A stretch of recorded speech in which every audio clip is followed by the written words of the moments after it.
बिस्मिल्लाहिर्रहमानिर्रहीम। अस्सलाम वालेकुम। आज की वीडियो में हम जिस टॉपिक के बारे में पढ़ने जा रहे हैं वो है एक्सपोनेंट्स। तो आज की वीडियो में हम पढ़ेंगे कि एक्सपोनेंट्स किसे कहते हैं।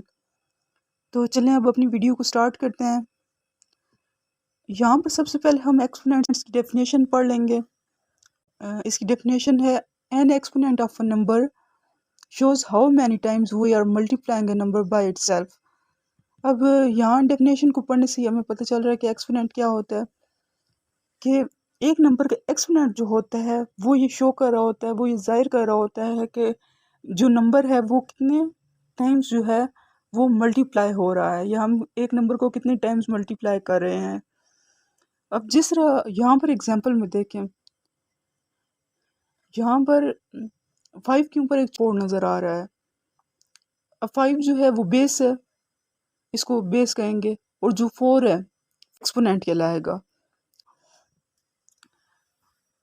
अब यहाँ पर 5 जो है वो 4 टाइम्स जो है मल्टीप्लाई हो रहा है, यानी कि 5 इंटू 5 इंटू 5 इंटू 5। अब अगर यहाँ पर देखें कि 5 का एक्सपोनेंट अगर 2 है तो 5 जो है वो 2 टाइम्स मल्टीप्लाई होगा, 3 है तो 3 टाइम्स मल्टीप्लाई होगा, और अगर 4 है तो इसका मतलब है कि 4 टाइम्स मल्टीप्लाई होगा। बहुत सारे स्टूडेंट्स ऐसे होते हैं कि उनको ये कन्फ्यूजन होती है कि 5 का एक्सपोनेंट अगर 3 है तो वो 5 को 3 से ही मल्टीप्लाई कर देते हैं, और उनका जो आंसर होता है वो 15 होता है, जबकि इसका आंसर होगा 125। 5 को जब 5 से मल्टीप्लाई करेंगे तो 25 आएगा, और 25 को जब 5 से फिर से मल्टीप्लाई करेंगे तो 125 आ जाएगा। तो इस तरह से इसका आंसर जो होगा वो 125 होगा। और इसके बाद अगर 5 को 4 टाइम्स मल्टीप्लाई करेंगे तो 625 आ जाएगा इसका आंसर। अब यहाँ पर देखें कि 5 के ऊपर अगर ये 4 एक्सपोनेंट नज़र आ रहा है तो ये एक्सपोनेंशियल फॉर्म होगी, और अगर 5 को इस तरह अलग अलग करके लिखेंगे, यानी कि 5 को 4 टाइम्स जब हम मल्टीप्लाई करेंगे अलग अलग करके लिखेंगे तो ये इसकी जो है ये इसकी एक्सपेंडेड फॉर्म होगी। इनको हमने अलग अलग करके लिख लिया तो ये इसकी एक्सपेंडेड फॉर्म है और ये इसकी एक्सपोनेंशियल फॉर्म कहलाएगी। तो यहाँ पर क्लियर हो गया होगा कि एक्सपेंडेड फॉर्म कौन सी होती है और एक्सपोनेंशियल फॉर्म कौन सी होती है। अब इसके बाद एक और एग्जांपल है। अब यहाँ पर जो बेस है वो 3 है और इसका एक्सपोनेंट जो है वो 7 है।